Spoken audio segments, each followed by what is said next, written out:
This is Talk Back. I'm Sheila, and today I have the pleasure of doing a little what I call punditocracy. I don't know, is there such a word?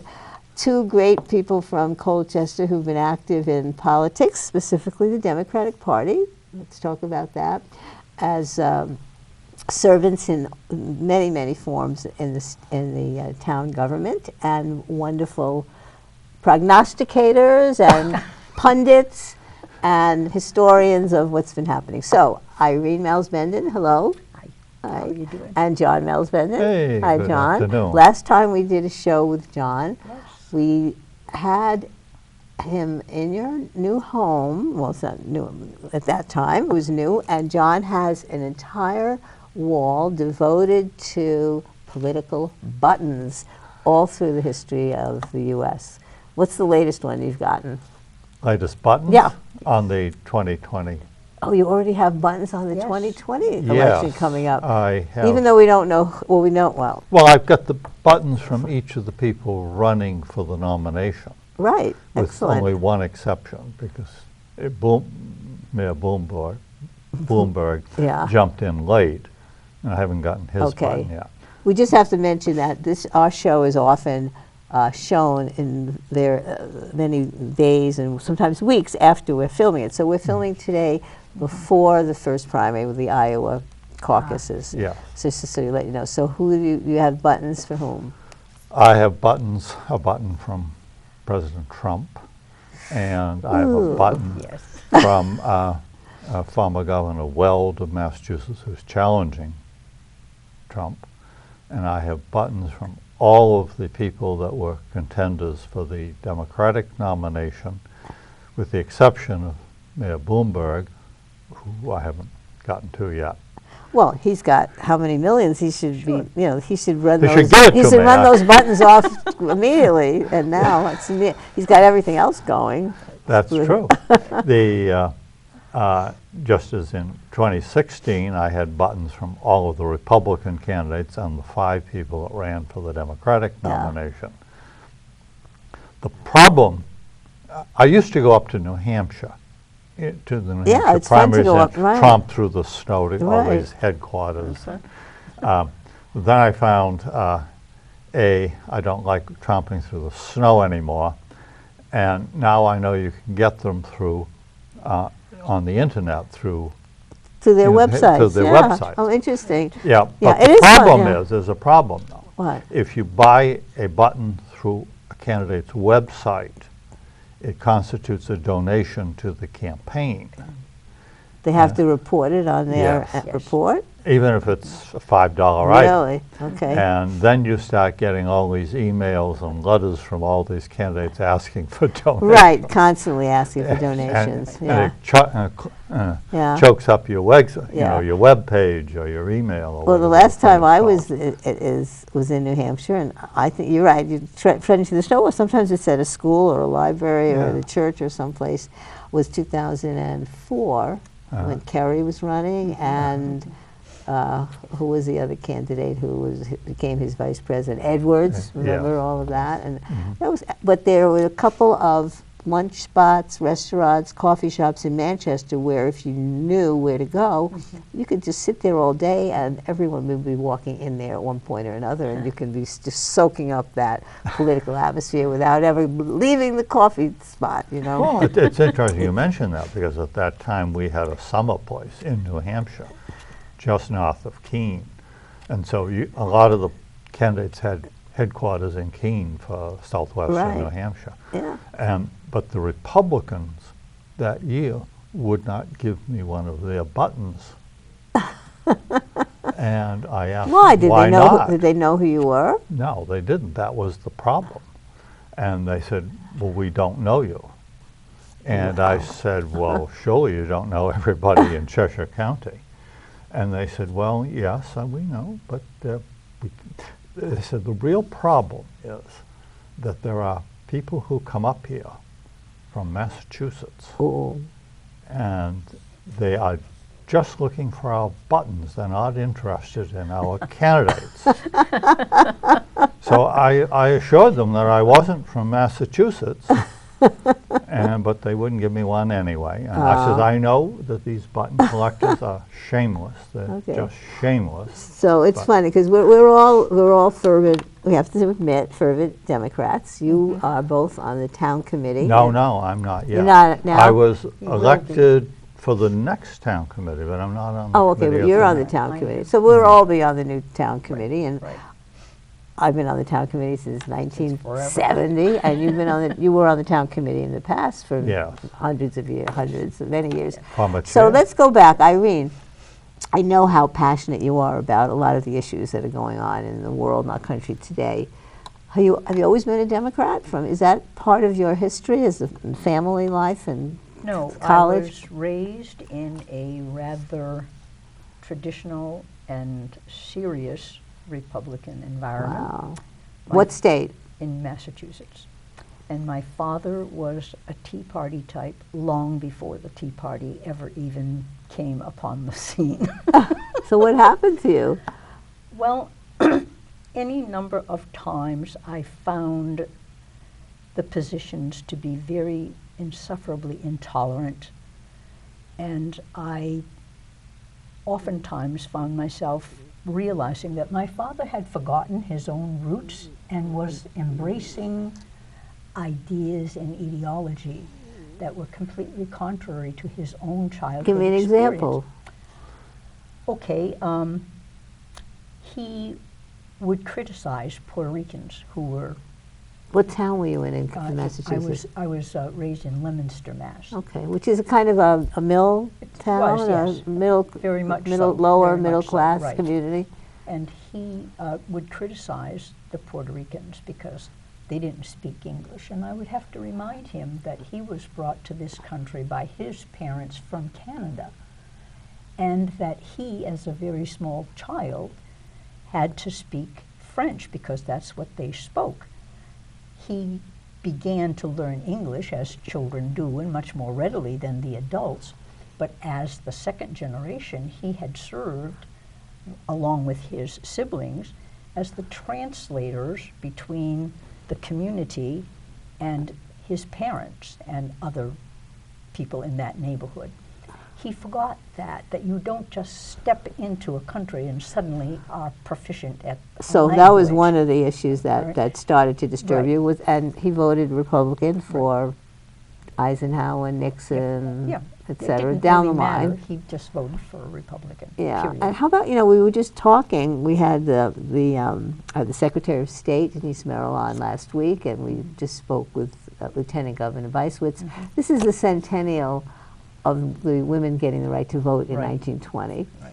in the 19th Amendment, and women have the vote. I noticed you talking about your dad. What about your mom? What kind of influence, did she have any influence on you politically and on some of your ideas? Basically, no, she was basically very quiet and tended to just go along with whatever my father said. So she I think that was pretty kind of quiet. the fear that when women would get the right to vote, what they would do is just vote the way They the were man in the told. house Well, told it would- them to vote. It essentially would give 2 votes to married men. Exactly, and I mean, well, the first, I don't know, was Warren Harding, you know your history, Yes. was elected in 1920, the era of normalcy after the Wilson and the war and all of that, right?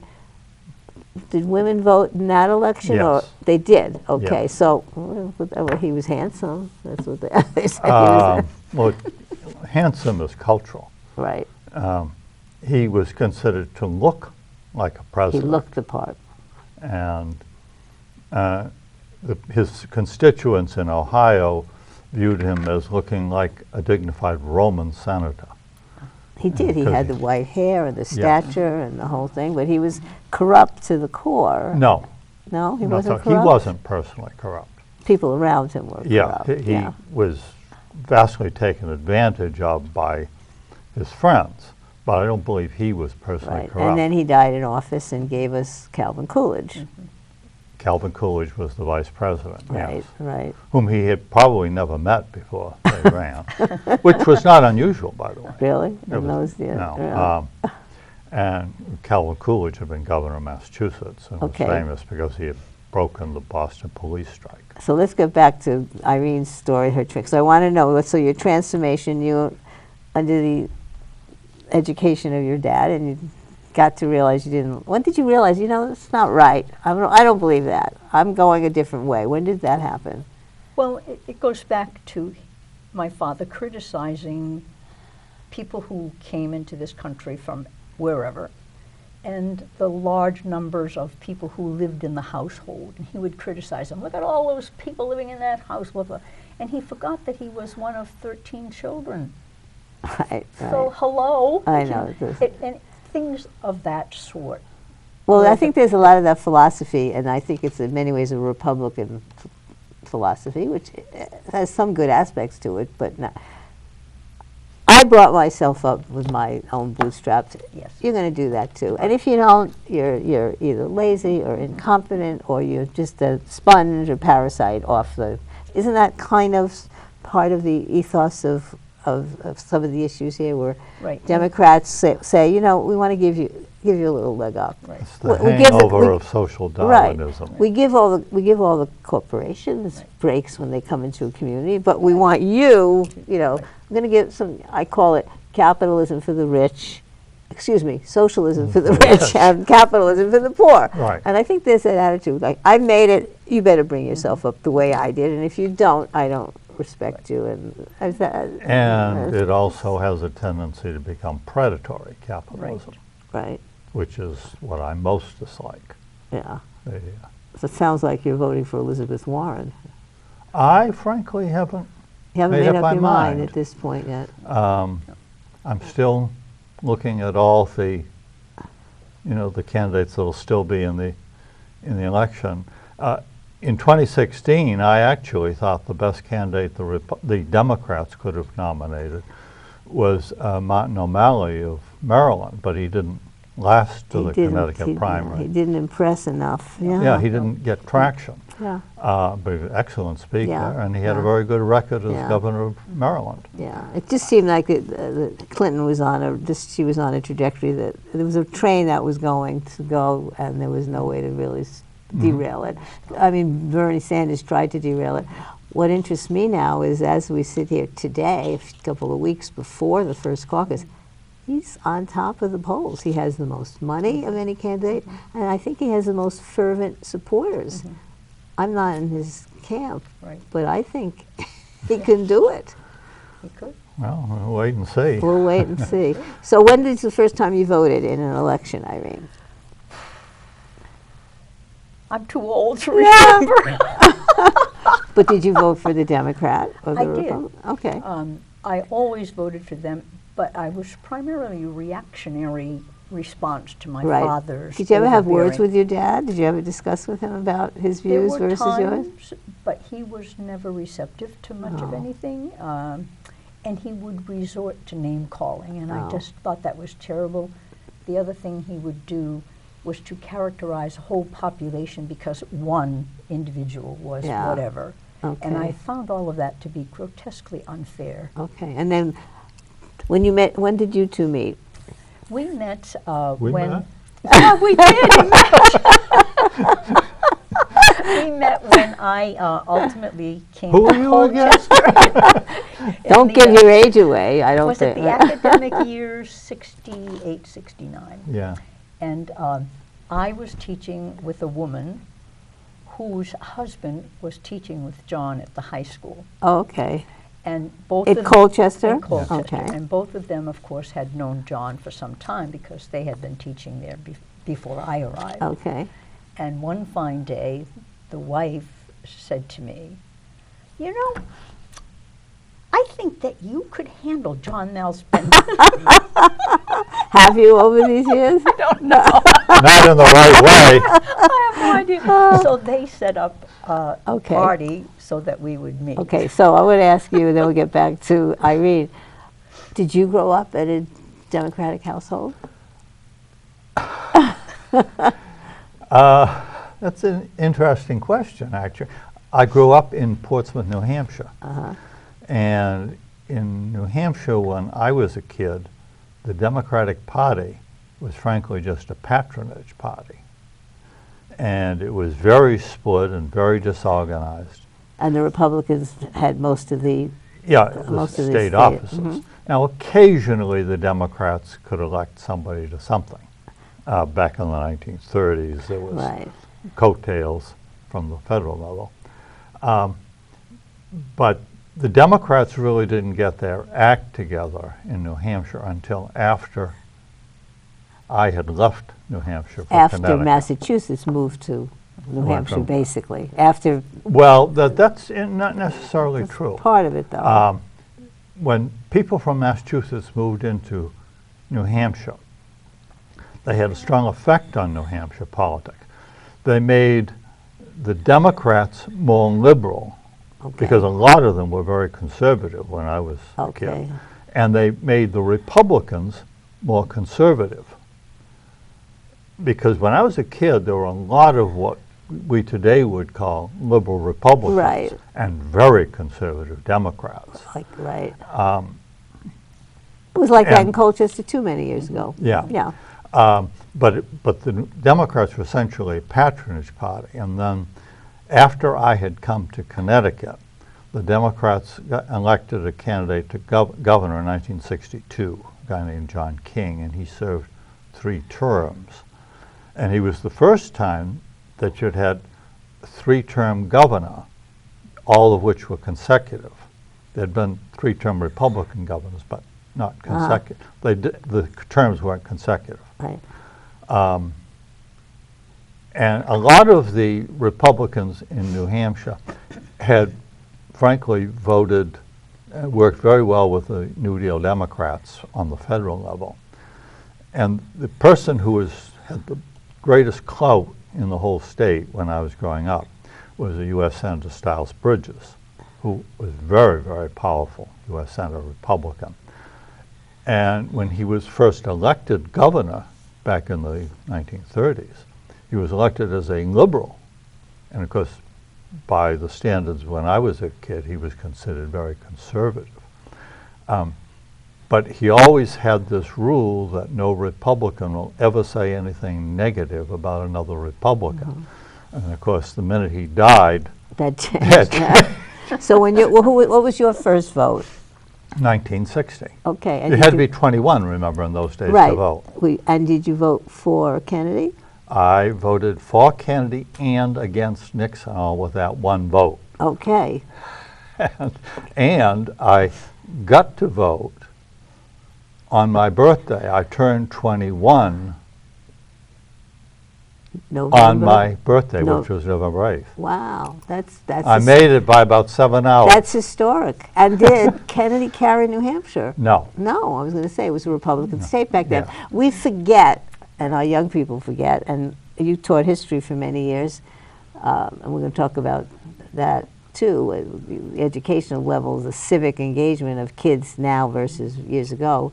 But a lot of people forget that the South was a bastion of the Democratic Party in those years until the Civil Rights Movement broke that apart. And in places like New Hampshire and even New York, there were liberal Republicans who ran the show. The liberals were the party of Lincoln, the party of civil rights in many ways, and the Democrats in the South were the party of segregation and racism. So that kind of switched around after the civil rights. So you voted for Kennedy, and I think your vote is private, but is there any Republican you ever voted for? Do you want to admit to that? Oh, sure. Okay. Who?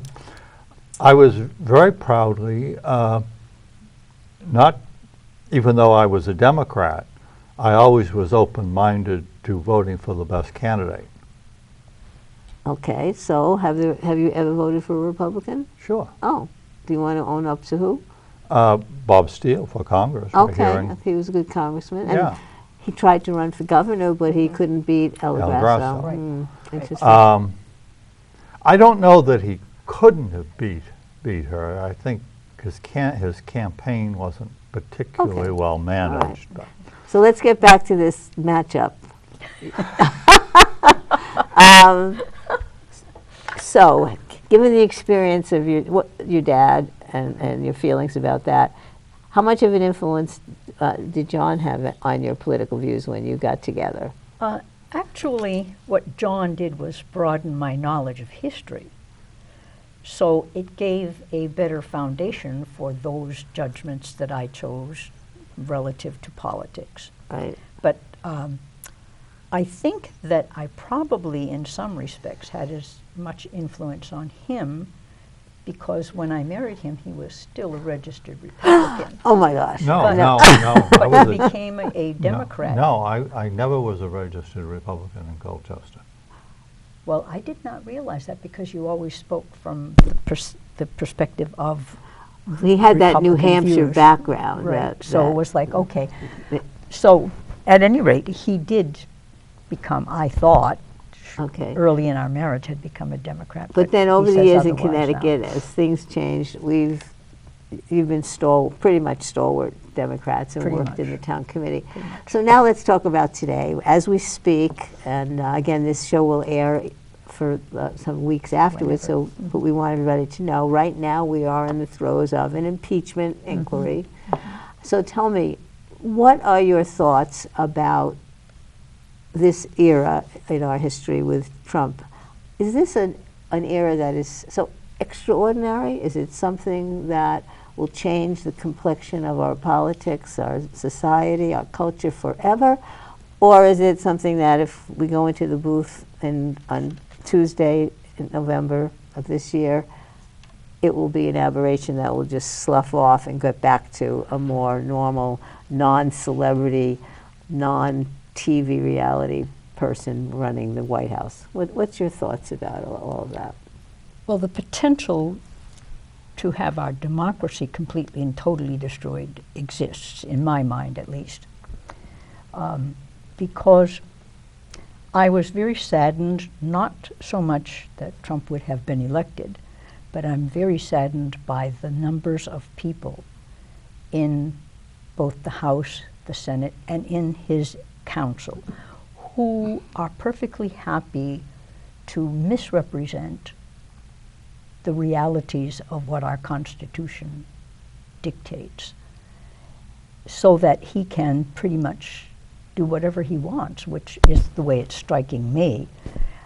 And the fact that there are any number of Republicans for whom I always had respect, but now they seem not to be able to confront any kind of behaviors that I view as inappropriate or over the top for a president. And I don't mean inappropriate behavior in the sense of committing something that is treasonous, but even the simple things, such as making this man understand that real governance requires that you respect other people's right to a difference of opinion, and in our society they have a right to criticize. It is not an offense to have the right to criticize, and the fact that nobody seems to want to confront the attitude that he's the only one who's ever been criticized. Even George Washington was not without criticism. And this man thinks that nobody should criticize him.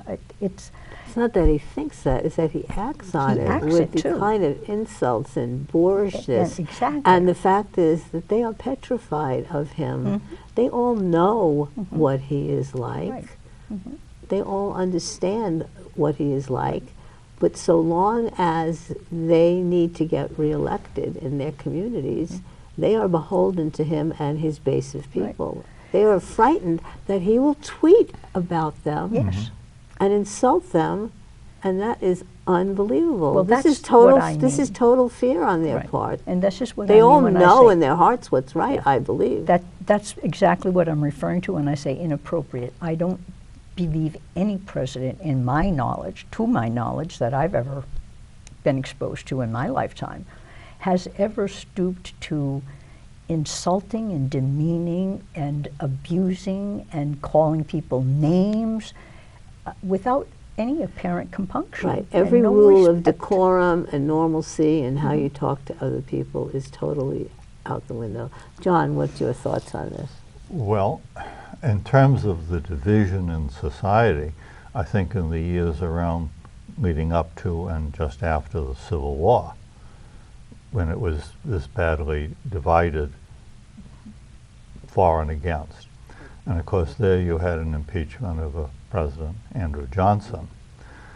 And he was not convicted in the Senate by a failure of one vote, but the senators that voted to not convict him, and historians believe that they were absolutely right to do that in terms of what was best for the country.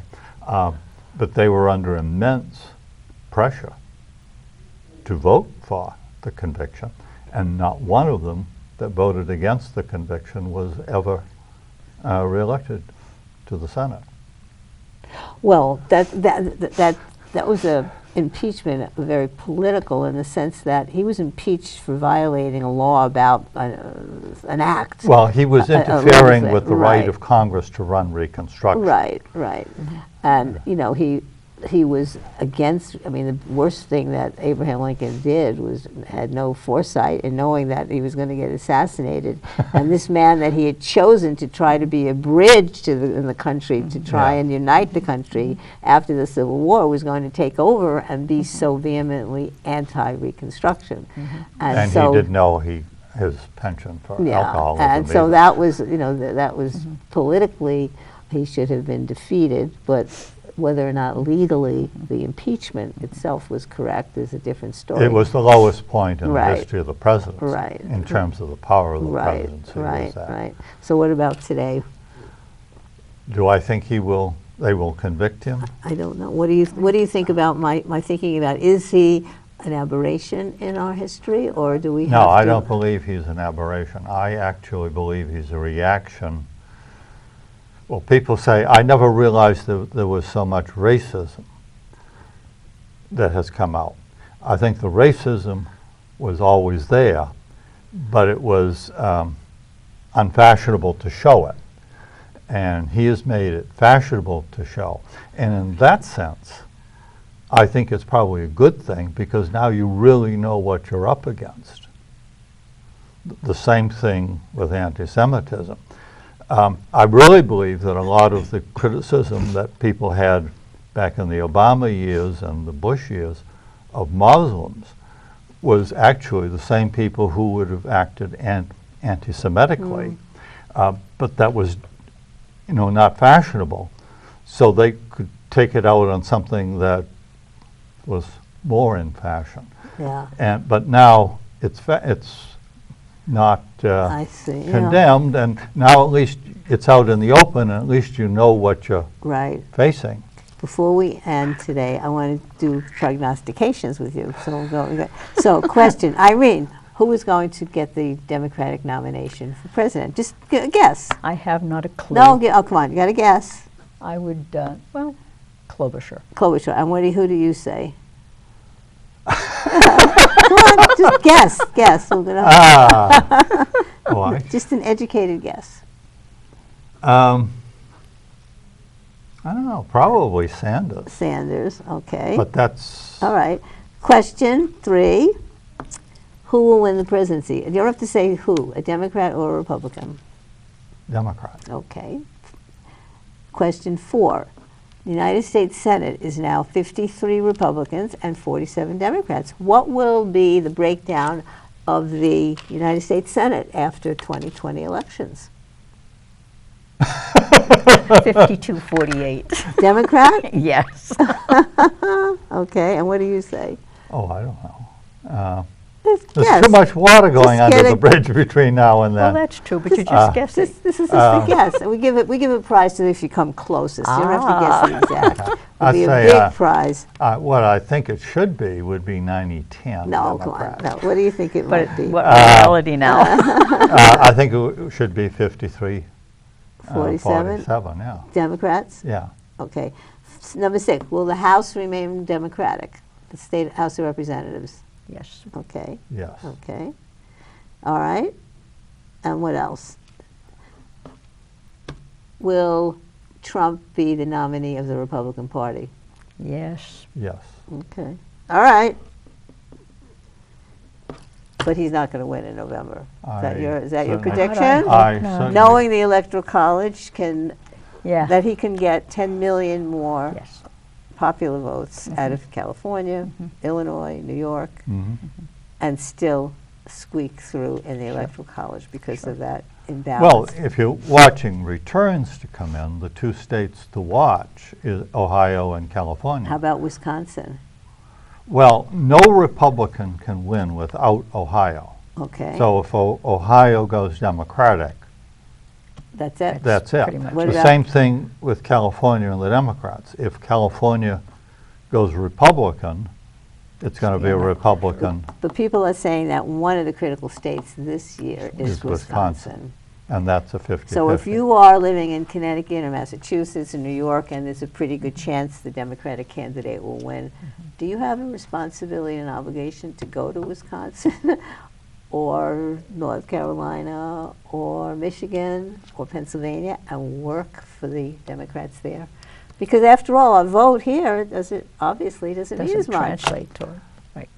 Actually, I think it means a lot in Connecticut because there are coattails and there are a lot of races that will be dependent on. So it's important to vote Right. because we want to make sure the legislature remains democratic and Right. that And there are states Congress closer, geographically closer to Connecticut, that also have closer votes, Maine and New Hampshire. right. And Donald Trump got an electoral vote out of Maine. I went to last New year. Hampshire, and Hillary Clinton eked out the Electoral Yes. College vote Yep. in New Hampshire, and Maggie Hassan. Hassan won and beat the Republican Kelly Ayotte. Yes. Was defeated for the Yes. Senate, Yes. and she was a Trump ally, Yeah. and her defeat was deserved, and that so that helped. Going to New Hampshire helped. So you're right. We can go to New Hampshire or Maine too. Now, Jean Shaheen is up for re-election Right. in New So Hampshire. you got to work for her. Right. And, but you have a Republican governor in New Hampshire at the moment, one of the Sununu family, Right. the Sununu New Hampshire dynasty. Right.